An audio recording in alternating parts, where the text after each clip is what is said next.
എല്ലാ ഭക്തജനങ്ങൾക്കും കതിർവേൽ മുരുകൻ യൂട്യൂബ് ചാനലിലേക്ക് ഒരിക്കൽ കൂടി സ്വാഗതം. വീഡിയോ ആദ്യമായിട്ട് കാണുന്ന ഭക്തജനാണെങ്കിൽ ചാനൽ ഒന്ന് സബ് ചെയ്യുക, ഒപ്പം തന്നെ ഷെയർ ചെയ്യുക.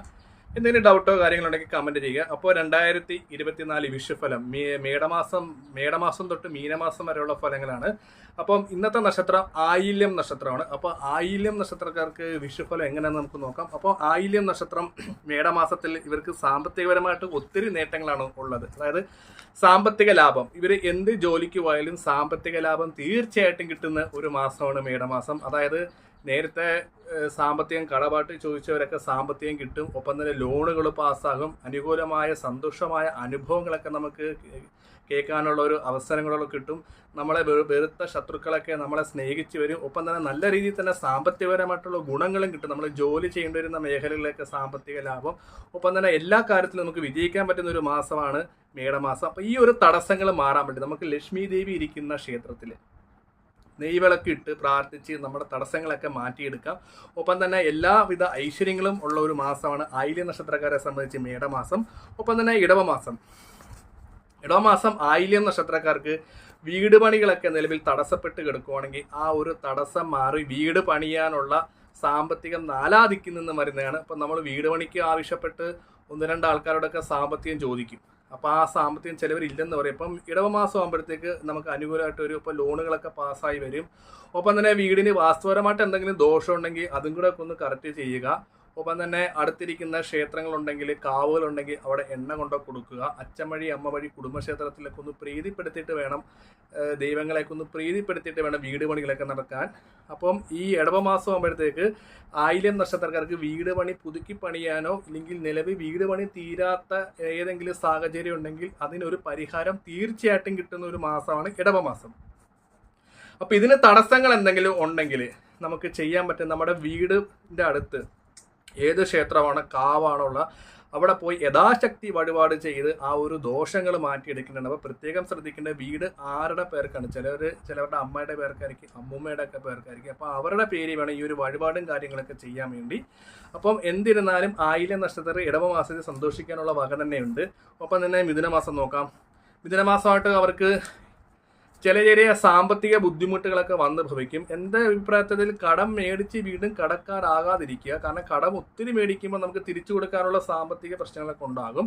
അപ്പോൾ മിഥുനമാസത്തിൽ സാമ്പത്തിക നഷ്ടങ്ങൾ വരാതെ വളരെയധികം ആയില്യം നക്ഷത്രക്കാർ ശ്രദ്ധിക്കണം. ഒപ്പം തന്നെ നിലവിലുള്ള സാമ്പത്തിക നഷ്ടങ്ങളൊക്കെ ഉണ്ടാകും.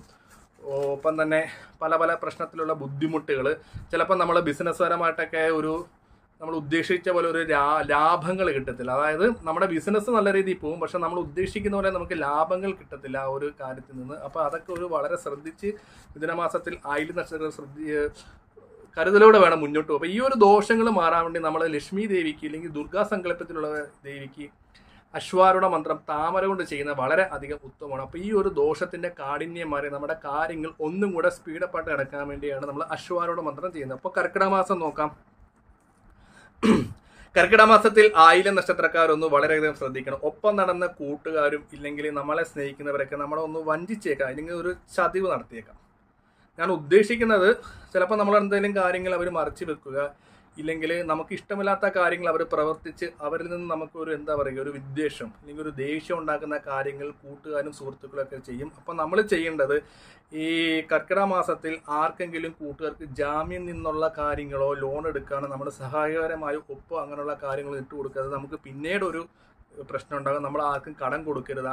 നിങ്ങൾ അങ്ങനെ കർക്കിടക മാസത്തിൽ ആർക്കെങ്കിലും പൈസ, കൂട്ടുകാർക്കോ ഇല്ലെങ്കിൽ ആർക്കെങ്കിലും പൈസ കടം കൊടുക്കണേ, ആ ഒരു പൈസ നമുക്ക് തിരിച്ചു കിട്ടാതെ വരും. നമ്മൾ പിന്നെ അവരോട് ചോദിക്കുമ്പോഴത്തേക്ക് അത് പ്രശ്നമായി ഭയങ്കര വിഷയങ്ങളെയൊക്കെ ചെന്ന് കടക്കും. അപ്പോൾ അതിലും നല്ലത് നമ്മൾ ചോദിക്കുന്ന പൈസ കടം കൊടുക്കാതിരിക്കും. പിന്നെ അവർക്ക് എന്ത് ആവശ്യമാണ്, അവർക്ക് സാമ്പത്തികപരമായിട്ട് ചിലപ്പം മരുന്ന് മേടിക്കാൻ പൈസ ഇല്ലെങ്കിൽ മരുന്ന് മേടിച്ച് കൊടുക്കുക. നമ്മൾ അവർക്ക് വീട്ടു സാധനം ഇല്ലെങ്കിൽ വീട്ടു സാധനം മേടിച്ചു കൊടുക്കുക. പക്ഷേ നമ്മൾ പൈസ കൊടുത്ത് സഹായിച്ചാൽ അവരായിരിക്കും നമ്മുടെ ഏറ്റവും വലിയ ശത്രു. അപ്പം കടം കൊടുക്കുന്ന പരിപാടികളൊക്കെ ആയില്യം നക്ഷത്രക്കാർ വളരെയധികം ശ്രദ്ധിച്ച് വേണം മുന്നോട്ട്. ചിലപ്പം നമ്മളെ ഒരു ആപഘട്ടത്തിൽ സഹായിച്ച നല്ലൊരു സുഹൃത്തായിരിക്കും. അപ്പം അവൻ ചിലപ്പോൾ പെട്ടെന്ന് പൈസ കൊടുത്തു, പക്ഷെ അവൻ തരുന്ന ഉറപ്പുണ്ടെങ്കിൽ മാത്രം നമ്മൾ പൈസ കൊടുക്കുക. വലിയ തുകകളൊക്കെ ആണെങ്കിൽ അതിൻ്റെ നിയമപരമായിട്ടുള്ള നടപടി വേണം നമ്മൾ പൈസയൊക്കെ കൊടുക്കാൻ. അപ്പം മണ്ടത്തരത്തിലൊന്നും ആയില്യം നക്ഷത്രക്കാർ കർക്കിടക മാസത്തിൽ പോകരുത്. അപ്പോൾ ഈ ഒരു ദോഷങ്ങൾ വരാതിരിക്കാനും ഒപ്പം തന്നെ തടസ്സങ്ങൾ മാറാൻ വേണ്ടി നമുക്ക് ചെയ്യാൻ പറ്റുന്ന വഴിപാട് എന്താണെന്ന് വെച്ചാൽ നല്ലൊരു ഗണപതി ക്ഷേത്രത്തിൽ പോയിട്ട് നമ്മുടെ തലയ്ക്കൊഴുന്നൊരു തേങ്ങ 3 തവണ കറക്കി ഒന്ന് നമ്മൾ തന്നെ ഉടക്കുക. അപ്പോൾ ഈ ഒരു ദോഷങ്ങളും തടസ്സങ്ങളൊക്കെ ഒന്ന് മാറിപ്പോകുന്നതായിരിക്കും. അതൊരു 7 ആഴ്ച അടുപ്പിച്ച് ചെയ്യുന്ന വളരെ അധികം ഉത്തമമായിരിക്കും. ഇപ്പോൾ കർക്കിടകത്തിലെ ദോഷങ്ങളൊക്കെ മാറിപ്പോകുന്നതായിരിക്കും. ഒപ്പം തന്നെ ചിങ്ങമാസം നമുക്ക് നോക്കാം.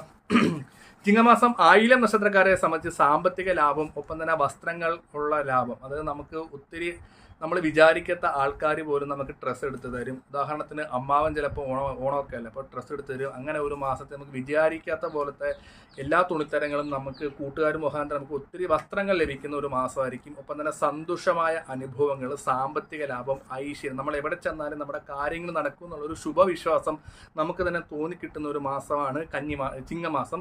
അപ്പോൾ ചിങ്ങമാസത്തിലെ ദോഷങ്ങളും കാര്യങ്ങളൊക്കെ മാറാൻ വേണ്ടി നമ്മൾ വിഷ്ണു ഇരിക്കുന്ന ക്ഷേത്രത്തിൽ, മഹാവിഷ്ണു സാന്നിധ്യം ഇരിക്കുന്ന ക്ഷേത്രത്തിൽ ഭഗവാന് തൃക്കൈവെണ്ണ കൊടുക്കുന്ന വളരെ അധികം ഉത്തമമാണ്. 3 ആഴ്ച ചെയ്താൽ മതി. അപ്പോൾ ഈ ഒരു ദോഷത്തിന്റെ കാഠിന്യം കുറഞ്ഞ് നമുക്ക് വേണ്ട കാര്യങ്ങൾ ഒന്നും കൂടെ സ്പീഡപ്പ് ആക്കാൻ വേണ്ടിയാണ് നമ്മൾ തൃക്കൈവെണ്ണ കൊടുക്കുന്നത്. അപ്പോൾ അത് വ്യാഴാഴ്ച ചെയ്യണമെങ്കിൽ വ്യാഴാഴ്ച ചെയ്യാൻ, ജോലിയുള്ള ഭക്തജനങ്ങളാണെങ്കിൽ ഞായറാഴ്ച തന്നെ ചെയ്താൽ മതി. അതിന് ദോഷങ്ങളോ കാര്യങ്ങളൊന്നുമില്ല. ഒപ്പം തന്നെ കന്നിമാസം പൊതുവെ ആയില്യം നക്ഷത്രത്തിൽ കഷ്ടകാലങ്ങളാണ്. അതായത് നമ്മൾ അടുക്കളയിൽ നിൽക്കുന്ന അമ്മമാരൊക്കെ ആണെങ്കിൽ ഒന്ന് പെട്ടെന്ന് കൈ മുറിയുക. എത്ര ജോലി ചെയ്താലും അടുക്കള ഒന്നും നമ്മുടെ ജോലി സമയത്തിനനുസരിച്ച് നീങ്ങുന്നില്ല. അവർക്ക് എല്ലാ കാര്യത്തിനും മടി. അതായത് നമ്മൾ നല്ല ആക്റ്റീവായിരുന്ന ഒരു വ്യക്തികൾ നമുക്ക് എല്ലാ കാര്യത്തിനും ഒരു മടി വരുന്ന ഒരു മാസവും കൂടെയാണ് കന്നിമാസം. അപ്പോൾ കന്നിമാസം വളരെ അധികം ശ്രദ്ധിച്ച് വേണം നമ്മൾ മുന്നോട്ട് പോകാൻ. അപ്പോൾ ഈ ഒരു ദോഷങ്ങളും തടസ്സങ്ങളും നമ്മൾ മാറാൻ വേണ്ടി നമ്മൾ ചെയ്യേണ്ടത്, ഭദ്രകാളി ക്ഷേത്രത്തിൽ രക്തഹാരമാലയും ദേവിക്കൊരു ഒടയാടയും കൊടുക്കുന്നത് വളരെയധികം ഉത്തമമായിരിക്കും. ഒപ്പം തന്നെ വൈകുന്നേരങ്ങളിൽ ഭദ്രകാളി ക്ഷേത്രത്തിൽ ചൊവ്വാഴ്ചയോ വെള്ളിയാഴ്ച അത്താഴ പൂജ കണ്ടു തൊടുന്നത് ഈ ഒരു ദോഷത്തിന് വളരെ അധികം ഉത്തമമാണ്. നമ്മളില്ലെങ്കിൽ ചുമ്മാതെ നമ്മൾ കറക്കി കഴിയുമ്പോൾ കൈ മുറിയുക, ഇല്ലെങ്കിൽ നമുക്ക് മാനസികപരമായിട്ട് ടെൻഷനുകൾ വരിക, ഇല്ലെങ്കിൽ നമ്മൾ പെട്ടെന്ന് എന്തെങ്കിലും പുറകെ വന്ന് ആൾക്കാർ നിൽക്കുന്ന പോലെ നമുക്ക് എന്താണെന്ന് അറിയത്തില്ല, ഒരു മനസ്സിന് ഒരു പിടിച്ചു കിട്ടാൻ പറ്റാത്ത ഒരു അവസ്ഥയായിരിക്കും ഈ ഒരു കന്നിമാസത്തിൽ. അപ്പോൾ ഈ ഒരു തടസ്സങ്ങൾ മാറാൻ വേണ്ടിയാണ് നമ്മൾ അത്താഴ പൂജ വൈകുന്നേരം പോയി തൊഴാനും പറയുന്നത്. ഒപ്പം തന്നെ രക്തഹാരമാല, അതായത് ചുമന്ന കളറിലുള്ള മാല ദേവിക്ക് ഒരു ഒടയാടയും കൊടുക്കുമ്പോൾ വളരെയധികം ഈ ഒരു പ്രശ്നത്തിന് മാറ്റം വരുന്നതായിരിക്കും. രക്തഹാരമാല പൈസ ഉള്ള ഭക്തജനങ്ങളാണെങ്കിൽ 7 ആഴ്ച ചെയ്യുക. പിന്നെ ദീപാരാധന, അത്താഴ പൂജ കഴിവതും തൊഴാൻ നോക്കണം. പിന്നെ ഒടയാട ഒരു തവണ വെച്ചാൽ മതി. ഒപ്പം തന്നെ നമുക്ക് തുലാമാസം നോക്കാം. തുലാമാസം ആയില്യം നക്ഷത്രക്കാരെ സംബന്ധിച്ച് എല്ലാ വിധത്തിലുള്ള ഐശ്വര്യങ്ങളും സമ്പത്തുകളും, ധനം, സമ്പത്ത്, അതേപോലെ തന്നെ ആരോഗ്യം എല്ലാം കൂടെ വരുന്ന ഒരു മാസമാണ്. അവർ എന്ത് ഈ മേഖല തൊഴിൽ സംബന്ധമായ കാര്യങ്ങളും ഇല്ലെങ്കിൽ കച്ചവട സംബന്ധമായ കാര്യങ്ങളും എല്ലാത്തിനും അവർക്ക് ലാഭം കിട്ടും. അവർ ഉദ്ദേശിക്കുന്ന പോലെ കാര്യങ്ങൾ വിജയിച്ച് നേടാനും സാധിക്കും. അപ്പോൾ ഈ ഒരു ദോഷത്തിൻ്റെ തടസ്സങ്ങളും കാര്യങ്ങളൊന്നും സ്പീഡപ്പ് ആകാൻ വേണ്ടി നമ്മൾ ചെയ്യേണ്ടത് സ്വയംവര ഹോമം ചെയ്യുന്നത് വളരെയധികം ഉത്തമമാണ്. സ്വയംവര ഹോമം നമ്മൾ ചെയ്യുമ്പോഴേക്ക് ചിലർക്കൊരു ധാരണയുണ്ട്, അയ്യോ എൻ്റെ വിവാഹം കഴിഞ്ഞ് എനിക്കിപ്പോൾ 50 വയസ്സ്, തിരുമേനി എന്തോ പറയുന്നത്. സ്വയംവര ഹോമം നമ്മൾ ഉദ്ദേശിക്കുന്ന വശ്യമാണ്. അത് മുല്ലപ്പൂ കൊണ്ട് ഹോമം ചെയ്യുന്നത് വളരെയധികം ഉത്തമമായിരിക്കും. കാരണം വശ്യത്തിന് വേണ്ടിയാണ് സ്വയംവര ഹോമം ചെയ്യുന്നത്. അപ്പോൾ നമ്മൾ ബിസിനസ്സുപരമായിട്ട് നമ്മുടെ കാര്യങ്ങൾ, ഇപ്പോൾ ഒരു ബിസിനസ്സിലേക്ക് ഒരാളെ ഇറങ്ങുന്നത്, അപ്പോൾ നമ്മൾ സംസാരിക്കുമ്പോഴത്തേക്കും നമ്മുടെ കാര്യങ്ങൾ അയാൾ അംഗീകരിക്കണം. അപ്പോൾ അതിന് തടസ്സം കൂടാതിരിക്കാൻ വേണ്ടി നമ്മൾ സ്വയംവര ഹോമം ചെയ്യുന്നത്. ഒപ്പം തന്നെ ബിസിനസ് സ്ഥാപനങ്ങൾക്കൊക്കെ നല്ല പുരോഗതി, ഐശ്വര്യം കൂടെ ചെയ്യാൻ വേണ്ടിയാണ് സ്വയംവര ഹോമം ചെയ്യുന്നത്. അപ്പോൾ അത് ഈ ഒരു കാര്യത്തിൽ തുലാമാസത്തിൽ ചെയ്യുവാണെങ്കിൽ ആയില്യം നക്ഷത്രങ്ങളുടെ ദോഷങ്ങൾ കുറയുന്നതായിരിക്കും. നമുക്കിനി ഈ വൃശ്ചിക മാസത്തിലേക്ക് കിടക്കാം. വൃശ്ചിക മാസത്തിൽ ആയില്യം നക്ഷത്ര ഭാര്യ ഭർത്താക്കന്മാരായിട്ട് ആവശ്യമില്ലാത്ത രീതിയിൽ കലഹങ്ങളും പ്രശ്നങ്ങളും ഉണ്ടാകുന്ന ഒരു മാസമാണ് വൃശ്ചിക മാസം. ഈ ഒരു കാര്യങ്ങൾ ദോഷങ്ങൾ മാറാൻ വേണ്ടി നമ്മൾ സുബ്രഹ്മണ്യ സ്വാമിക്ക് നാരങ്ങമാല കൊടുത്തിട്ട് എന്ത് ചെയ്യണം, നമ്മൾ നല്ലപോലെ പ്രാർത്ഥിക്കുക. നാരങ്ങമാല 108 നാരങ്ങമാല കൊടുത്ത്, അത് എനിക്ക് തോന്നുന്നു വൃശ്ചിക മാസം ആദ്യം തന്നെ നമ്മൾ കൊടുക്കുക. അപ്പോൾ ഒരു ദാമ്പത്യ കലഹമാണ്. അപ്പോൾ ഒരു ഭാര്യ ചെയ്യുന്ന ഭർത്താവിന് ഇഷ്ടപ്പെടത്തില്ല, ഭർത്താവ് ചെയ്യുന്ന ഭാര്യയ്ക്ക് ഇഷ്ടപ്പെടത്തില്ല. അപ്പോൾ ചെറിയൊരു കാര്യം മതി, ആ ഒരു കാര്യം അന്നത്തെ ദിവസം വലുതാക്കി ഇങ്ങനെ പൊയ്ക്കൊണ്ടിരിക്കുക. അപ്പോൾ വൃശ്ചിക മാസം മൊത്തം ഈ ഒരു വഴക്കുകളായിരിക്കും. ആ ഒരു വഴക്കിൻ്റെ ദോഷങ്ങൾ ഇത് വരാതിരിക്കാൻ വേണ്ടി വൃശ്ചിക മാസം ആദ്യം തന്നെ ഭാര്യയും ഭർത്താവും കൂടെ 108 മാല, അതായത് 2 മാല 2 പേരും കൂടെ ചേർന്ന് കൊടുക്കുമ്പോഴത്തേക്ക് ഈ ഒരു ദോഷത്തിന് പരിഹാരവും ഒപ്പം തന്നെ എല്ലാ ദോഷങ്ങൾക്കും ഒരു പരിഹാരവും കൂടെ കിട്ടുന്നതാണ്. അത് സുബ്രഹ്മണ്യ സ്വാമി ക്ഷേത്രത്തിൽ തന്നെ കൊടുക്കുക. ഒപ്പം തന്നെ നമുക്ക് ധനുമാസം നോക്കാം. ധനുമാസത്തിൽ ആയില്യം നക്ഷത്രക്കാരെ സംബന്ധിച്ച് കഷ്ടകാലങ്ങളൊക്കെ മാറുന്നൊരു ഇതാണ്. ഇടയ്ക്കിടയ്ക്ക് പ്രശ്നങ്ങൾ വരുമെങ്കിലും ഈശ്വരൻ്റെ ഒരു അനുഗ്രഹം കൊണ്ടും ഇല്ലെങ്കിൽ ഉപാസനമൂർത്തി അനുഗ്രഹം കൊണ്ടും ആ ഒരു ദോഷങ്ങൾക്കൊക്കെ ഒരു പരിഹാരം കിട്ടുന്ന ഒരു മാസമാണ് ധനുമാസം. അതായത് കഷ്ടകാലങ്ങൾ ഉണ്ടെങ്കിൽ തന്നെ നമുക്കത് ചെറിയ ചെറിയ രീതിയിലെ ബാധിക്കത്തുള്ളൂ. ഈ ഒരു ദോഷങ്ങൾ മാറാൻ വേണ്ടി നമ്മൾ ശനീശ്വരനെ പ്രീതിപ്പെടുത്തി ശനീശ്വര ഹോമവും നീലാഞ്ജനം ചെയ്യുന്നത് വളരെ അധികം ഉത്തമമാണ്. ശനീശ്വര ഹോമം ചെയ്യുന്നത് തിരുമേനിയെ കണ്ട് പ്രത്യേകം പറയുക ദോഷങ്ങൾ മാറാൻ വേണ്ടിയാണെന്ന്. അപ്പോൾ ധനുമാസത്തിലെ ദോഷങ്ങൾക്കൊക്കെ ഒരു പരിഹാരം കിട്ടുന്നതായിരിക്കും. ഒപ്പം നമുക്ക് മകരമാസം നോക്കാം. മകരമാസം ആയില്യം നക്ഷത്രക്കാരെ സംബന്ധിച്ച് ഇച്ചിരി പ്രശ്നമാണ്. അതായത് രോഗങ്ങൾ ഇടയ്ക്കിടയ്ക്ക് വരിക, നിലവിൽ രോഗങ്ങളുള്ള വ്യക്തികളാണെങ്കിൽ ചുമ്മാ അസുഖങ്ങൾ മൂർച്ഛിച്ച ഒരു അവസ്ഥയിൽ വരിക, ആശുപത്രി നമ്മൾ ഒത്തിരി പ്രശ്നങ്ങളൊക്കെ ആകുമ്പോഴത്തേക്ക് ആശുപത്രി ബ്ലഡ് പരിശോധിക്കുമ്പോൾ കുഴപ്പങ്ങളൊന്നുമില്ല, പിന്നെ വാർദ്ധക്യ സഹജമായ അസുഖങ്ങളൊക്കെ ഇടയ്ക്കിടയ്ക്ക് വന്നുകൊണ്ടിരിക്കും. ഇപ്പോൾ ഈ ഒരു രോഗദുരിതങ്ങളും പ്രശ്നങ്ങളും മാറാൻ വേണ്ടി നമ്മൾ മഹാദേവ ക്ഷേത്രത്തിൽ ജലധാര കഴിക്കുന്ന വളരെ അധികം ഉത്തമമാണ്. ഒപ്പം തന്നെ നിലവിൽ അസുഖങ്ങളുണ്ടെങ്കിൽ കൃത്യസമയത്ത് ഡോക്ടർ പറയുന്ന പോലെ ആഹാരവും മരുന്നും കഴിക്കുക. നമ്മൾ അസുഖങ്ങൾ വരുമ്പോൾ സ്വയം ചികിത്സിക്കാതിരിക്കുക. എന്ത് അസുഖം വന്നാലും ആദ്യം ഡോക്ടറെ പോയി കാണുക. ഡോക്ടർമാർ പറയുന്ന പോലെ അസുഖങ്ങൾക്ക് മരുന്ന് കഴിക്കുക. ഒപ്പം തന്നെ നമുക്ക് ദോഷങ്ങളുണ്ടെങ്കിൽ അത് മാറാൻ വേണ്ടിയാണ് മഹാദേവൻ്റെ ധാര നടത്തുക. അപ്പം മരുന്നും മന്ത്രവും കൂടെ ആയപ്പോഴത്തേക്ക് നമ്മുടെ അസുഖങ്ങൾ പൂർണ്ണമായിട്ടും മാറുന്നതാണ്. അപ്പോൾ മകരമാസത്തിലെ പ്രശ്നങ്ങളൊക്കെ ഭക്തങ്ങൾ പേടിക്കേണ്ട. ഒപ്പം തന്നെ കുംഭമാസത്തിൽ ആയില്യം നക്ഷത്രക്കാർ കടങ്ങൾ ആവശ്യമില്ലാത്ത രീതിയിൽ മേടിച്ചു കൂട്ടരുത്. അത് പ്രത്യേകം ശ്രദ്ധിക്കുക. നമുക്ക് പൈസ ഉണ്ടെങ്കിലും കുറച്ച് പൈസ കൂടെ മേടിക്കാമെന്ന് വിചാരിക്കുക, നമുക്ക് തിരിച്ചു കിട്ടാൻ ഒരു പറ്റാത്തൊരവസ്ഥ ഉണ്ടാകും. അപ്പം കുംഭമാസത്തിൽ ആയില്യം നക്ഷത്ര കടങ്ങൾ മേടിക്കാതിരിക്കുക. ഈ ഒരു ദോഷം മാറാൻ വേണ്ടി നമ്മൾ ഗണപതി ഭഗവാന് മുക്കുറ്റി കൊണ്ട് അർച്ചന ചെയ്യുന്നത് വളരെയധികം ഉത്തമമായിരിക്കും. ഒപ്പം തന്നെ മീനമാസത്തിൽ ആയില്യം നക്ഷത്രക്കാരെ സംബന്ധിച്ച് പറയുവാണെങ്കിൽ എപ്പോഴും ചിന്ത, അതായത് കഴിഞ്ഞു പോയ കാര്യങ്ങൾ ഓർത്ത് ചിന്തിച്ചുകൊണ്ടേയിരിക്കും. അപ്പം ഇങ്ങനെ ചിന്തിച്ചുകൊണ്ടിരിക്കുമ്പോൾ നമ്മുടെ ജീവിതത്തിൽ ഇപ്പോൾ ഉള്ള കാര്യങ്ങൾ ചെയ്തു തീർക്കാൻ പറ്റാതിരിക്കും. അതായത് നമ്മളിങ്ങനെ സ്വപ്നം കൊണ്ടിരിക്കും, കഴിഞ്ഞു പോയ കാര്യം, അയ്യോ എൻ്റെ നേരത്തെ കാര്യങ്ങളൊക്കെ കഴിഞ്ഞു പോയില്ല, അങ്ങനെ ചിന്തയിലിട്ടിരിക്കും. ആ ഒരു ചിന്തകൾ മാറ്റാൻ വേണ്ടി നമ്മൾ ഭദ്രകാളി ക്ഷേത്രത്തിൽ സപ്തശുദ്ധി മന്ത്ര അർച്ചന ചെയ്യുന്നത് വളരെ അധികം ഉത്തമമായിരിക്കും. ഈ ഒരു ദോഷങ്ങൾ മാറുന്നതായിരിക്കും. അപ്പം ഈ ചിന്താമണ്ഡലങ്ങൾ മാറി നെഗറ്റീവിനെ മാറി പോസിറ്റീവ് എനർജി ആക്കാൻ വേണ്ടി നമ്മൾ സപ്തശുദ്ധി മന്ത്ര അർച്ചന ചെയ്യുന്നത്, അത് ഭദ്രകാളി ക്ഷേത്രത്തിൽ തന്നെ ചെയ്യുക, 7 ആഴ്ച ചെയ്യുക. അപ്പം